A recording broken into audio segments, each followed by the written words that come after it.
Hello and welcome back to Football Manager 2020 with Southport in the Premier League and struggling because we didn't really invest properly.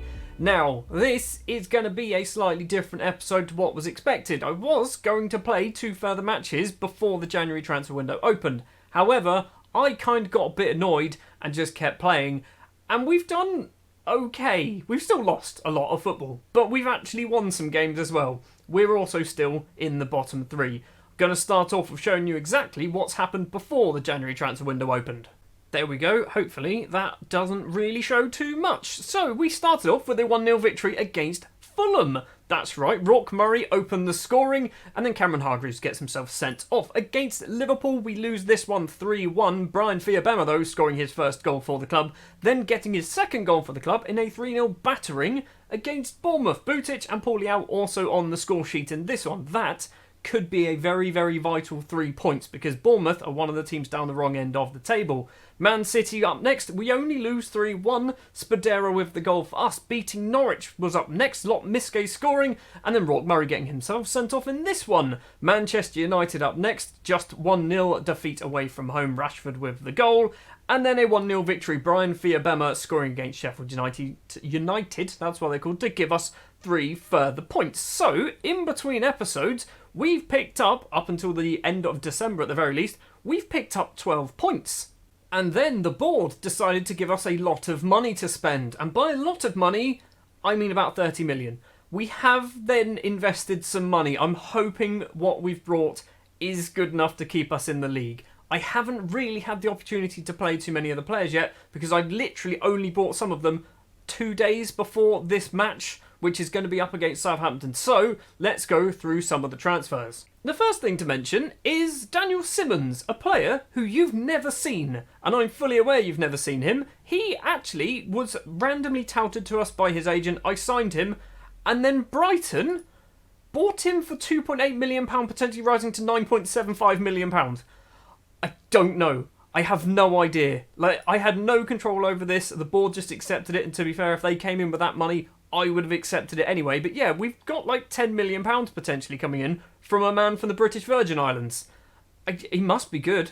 Joining the club then, first up, 2 players who aren't going to play much football for a while. Moussa Boya, an 18-year-old Cameroonian goalkeeper, signing from Coton Sport for not a lot of money, about £55,000 in total. He will sit in our under-23s, 1.5-star current ability, 4.5-star potential. He's one of those players that I love to sign, and he'll probably never break it through to the first team, and we'll sell him for about £6 million in about 4 years' time.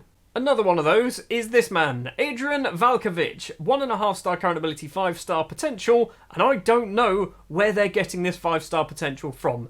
My scouts basically said, sign this person whatever the cost, so I did, and I don't know why. Honestly, I could not tell you why. He's come in from Trial, who I think are a Croatian side. Serbian, there you go. Serbian side, we've spent £23,000 on him. And he's 5'2". Last time he played was apparently in central defence for the under-23s. That's something that he shouldn't be doing. I need to work out what position this boy is.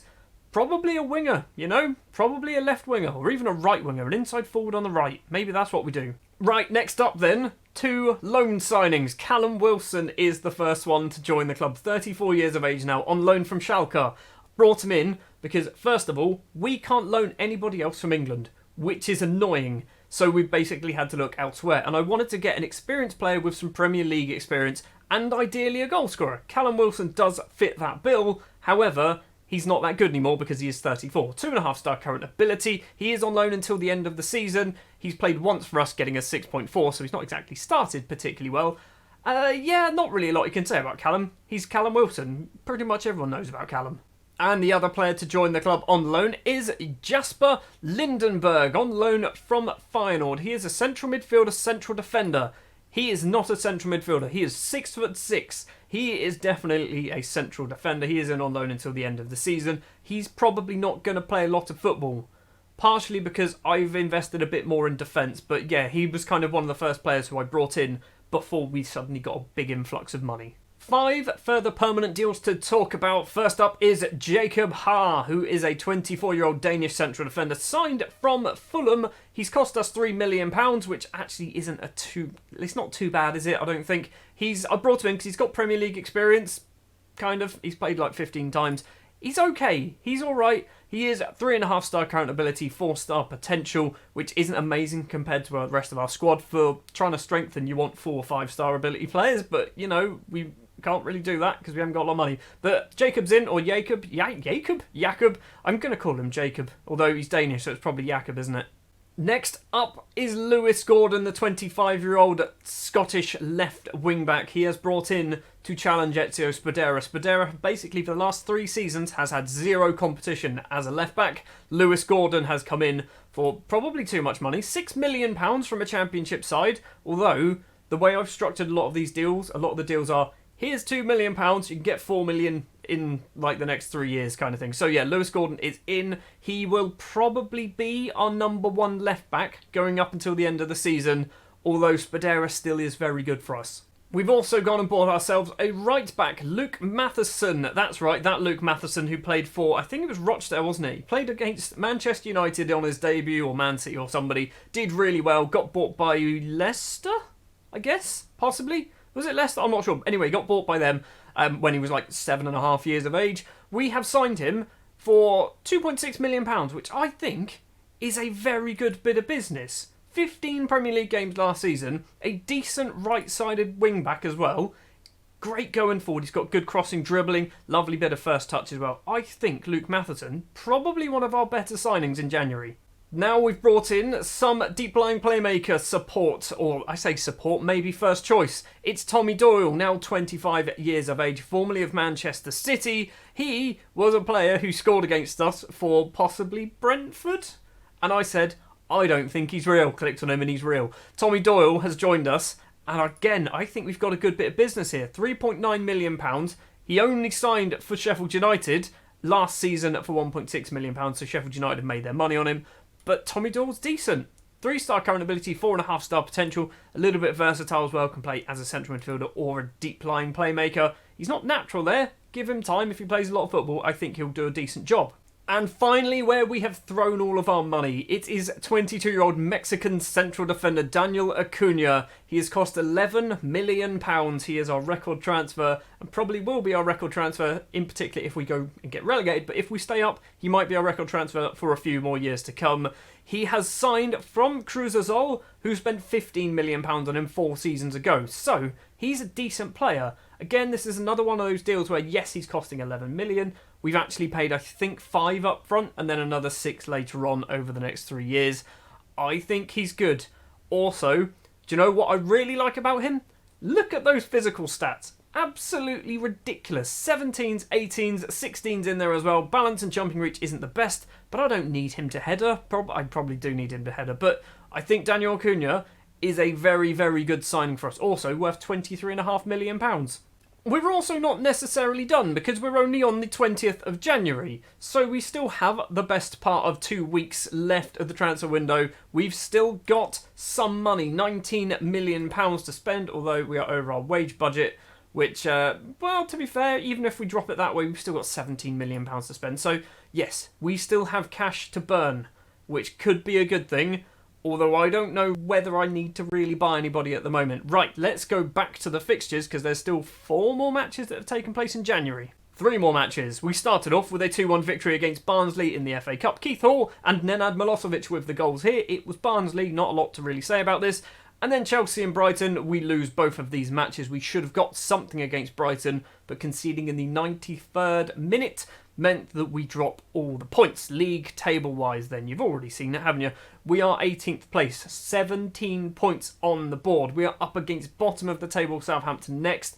Victory will put us on to 20. A defeat will put us into 19th place, maybe even to the bottom of the table. It will go 19th, won't it? Because we'll still be ahead of West Brom, but still, this is a 6-pointer. This is 100% a 6-pointer against Southampton. Let's go forward. Let's play Southampton. We've already beaten them once this season. Let's see if we can do it again. We are the only match taking place today for some reason. I don't quite know why. It's a Wednesday night, that'll be why. Up against Vincent Kompany's Southampton side. So, Vincent Kompany, let's have a quick look. How did he do at Anderlecht? Not great. Not great at all by the looks of it. He's been jumping about, hasn't he? Can we do manager? Where's the manager one? Is it milestones? So, he was Anderlecht manager until then assistant manager, then normal assistant manager, then Barnsley for a season, then Blackburn for a season and a half, then Bournemouth for a season, and then Southampton, which he's been in charge for just over 2 months, so he's not been here very long at all. 2 debutants then in the side for our match. It's going to be Karamoko Kone in goal. Gordon will be our left back. Matheson will be our right back. Mendes, Acuna and Bamba will be our central defence. Butic and Tommy Doyle in the middle slot. Miske is going to be trying his luck as an advanced forward behind Rourke Murray and Keith Hall. And the more I look at my squad, the more I realise I need a striker. So what I'm going to do after this Southampton game is I'm going to find a striker. I'm going to find a very good striker. I'm going to try my hardest to sign him before the transfer window shuts, because that's what we are missing. We are missing a world-class, not a world-class, Premier League standard striker, because Keith Hall isn't, Rourke Murray isn't, what's his name? I've already forgotten his name. I've just signed him. Callum Wilson, he's not. Fia Bema, who's currently out injured, is also not world-class either. So, yeah, we are struggling. We are really struggling in the Strike Force partnership. Partnership position. Department. That's what I wanted to say. Let's go and hopefully beat Southampton. We are 10 minutes in. Saints with a forward ball. Twanzebe has collected it though. Almost stealing it away. Prodakin. Weird name. Saigankov into the penalty area. It's not looking good. It's an effort by Harrit. Twanzebe has the ball back for Southampton. Highlight randomly ends. Wasn't really a shot there, was there? Farines with the free kick, goal kick for Southampton. They've got lots of space down that left-hand side for some reason. 2 Southport players going over. Twanzebe has it, though, inside his own half. Finds Saigankov on the right-hand side. Lewis Gordon, who's picked up a knock, has made a wonderful tackle. Fofana can cross the ball in. It's in the back of the net. It's Sabatin Sertel. It's 1-0 to Southampton, and this is disastrous. Do we do Gordon off? This is his debut. It's not his debut, sorry. He's played once for us already, but he's not having the best of games. Butic with a free kick towards Acuna. It's found its way into the back of the net. It's Keith Hall. Keith Hall gets his 4th goal of the season. Acuna really should have done something about it. Don't really care. The Northern Irishman Hall gets his 4th. We are 1-1 with Southampton. Another goal will take the lead, because that's how football works. Saigankov with the corner for Saints towards the middle. Twanzebe's there, taken a number of deflections. Karamoko Kone holds on. Highlight ends. Miske's not having a good game, is he? He's on a 6.5, playing as that attacking midfielder. Butic with the corner, back post. It's Mendes. Mendes' effort is wonderfully saved. Butic gets the ball back. Can he have another chance? Crosses in, takes a deflection, and Southampton possibly can break with Saigankov. Lewis Gordon is just pulling off tackles like an absolute champ with his injury. Half time then, 1-1 against Southampton. We are doing okay, I guess. I mean, I'm going to calmly say unlucky, and then probably shout at a few players. I mean, Matheson's not having a good game. Can we do... Hold on, let's just do this. Let's do this one and just say passionately, there's a lot more to come from you. You've got faith. People listened. No changes at half-time. Probably should bring Gordon off. Although I don't think I put Spadera on the bench. No, I didn't. Of course I didn't. Right, we're going to have to do Miske off. Miske's just not having a good game. We're going to do Consigliero and then move some players about. There we go, that's what we're going to do. Rourke Murray's going to drop back. Hall is going to move over to the false 9. Consigliero will be the advanced forward. The problem with him being an advanced forward is he's got 7 or 8 finishing. He's not the best finisher as a striker. Consigliero has the ball in the penalty area. It's not the best of efforts. Mendes across to the Mexican and new signing, record signing Acuna. On the right is Luke Matheson. Ball on the ground to Hall into the penalty area, and Keith Hall has made it 2-1 against Southampton. Could this be our first win on camera for the season? It's taken 4 episodes potentially, but that could be a vital, vital career-saving goal for us at the very least, because I can still see us getting sacked if we get relegated. 20 minutes left. Gordon is going to come... I don't want to bring him off. What's wrong with him? Thigh injury. Oh, he'll be fine, probably. I don't know what to change. I really don't know what to change. Keith Hall's having an absolute blinder of a game. We're keeping it the same. We are keeping it the same. I might bring Hargreaves on at some point. There's a free kick for Saints. Hosu takes it. Shalaba's there. Headed effort goes over the bar. Still 2-1 to Southport. We are going to probably try and shut up shop. Right, Gordon needs to come off. Paul Liao will be coming on. And we are basically going to shut up shop, I think. We're just going to drop back to support. I don't want my wing-backs going forward anymore. Final 10 minutes. Final 5 minutes. Time-wasting sub. Doyle will be coming off. He's had a good debut. I think Doyle has. Swap you two around and then back around. That's just going to waste a bit more time. We're going to go very defensive. Let's hold out for the 3 points. Come on, lads. Come on, lads. Hold out for the 3 points. This is going to put us 17th place in the table. The full-time whistle goes, and we have stolen 3 points from Southampton at St Mary's. We've actually stolen 6 points from Saints across the season. They've lost both matches against us. Both of them. That's bad. Passionately well done. Well done, lads. We're out of the relegation zone. We've still got a long way to go. 20 points. We are halfway to that magical 40. So with 15 games left of the season, we are just outside of the relegation zone. 2 points ahead of Newcastle, 4 ahead of West Brom, 5 ahead of Southampton. It's ours to lose. A couple more victories could throw us all the way up to 14th place. So it's actually very tight down there. We just need to make sure that we keep picking up some wins against the sides in and around us. Now, what I'm going to do for this episode, we're not going to have any more matches, and I'm just going to go forward until the end of the January transfer window. I'm going to then give you a quick roundup of any more business that has taken place, because I feel like we're already about 15-20 minutes into this episode. So yeah, hopefully we brought on a new striker. We've also got a couple of games still to play. Carlisle and Wolves also in the league. And then next episode, we'll probably be back for somebody like a Watford. We are almost at the end of the January transfer window. As of yet, I've still not purchased anybody new. However, there is somebody who will hopefully be joining before the window shuts. We are going to play Wolves kind of on camera. What I'm going to do is we're just going to go straight into the match.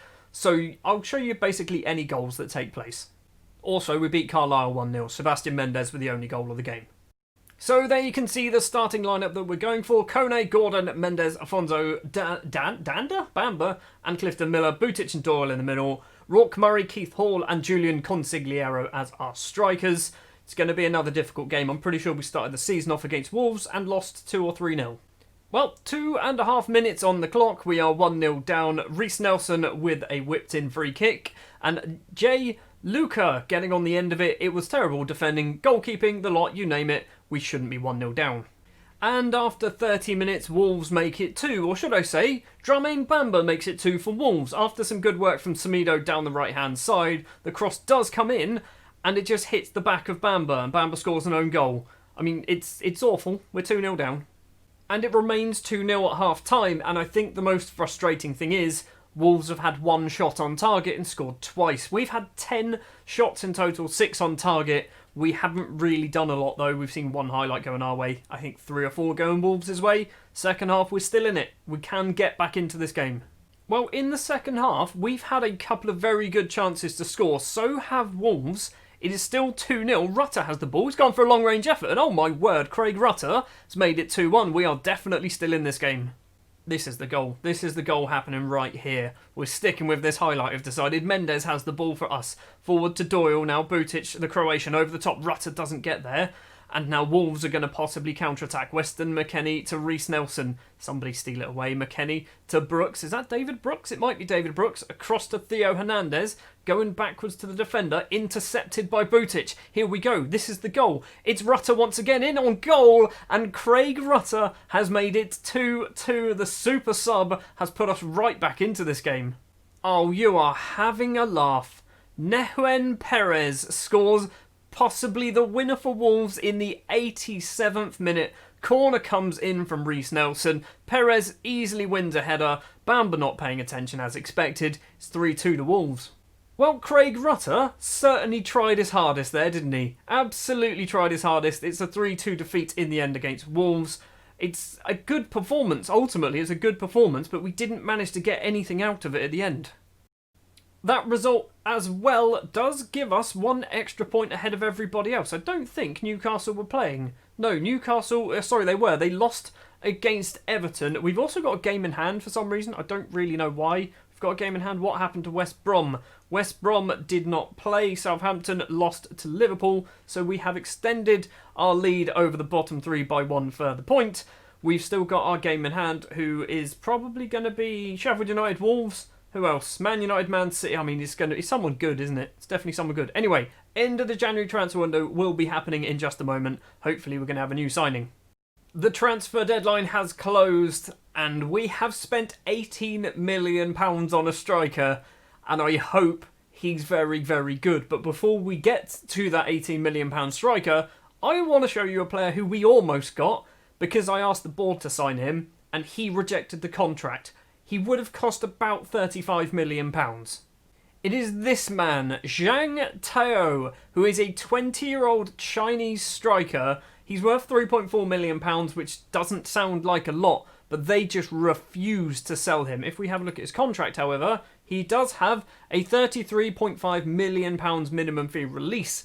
I spoke to the board and said, I really want you to sign him, and they went, okay, we'll do it. They put in the bid £33.5 million. Obviously, that was accepted. They offered him a contract of £75,000 a week, and he turned it down. And I honestly am extremely annoyed. This boy, this Zhang Tao, will be joining our club. I've decided he is my number one target, probably for the summer, because if our current new striker, who you haven't seen just yet, if he's not very good, Zhang Tao will need to be coming in as a replacement, because I think he is superb. Before we get to our new striker, a little bit of players leaving the club. Edson Helu has gone out on loan to VIT in Brazil because he's not registered for the squad.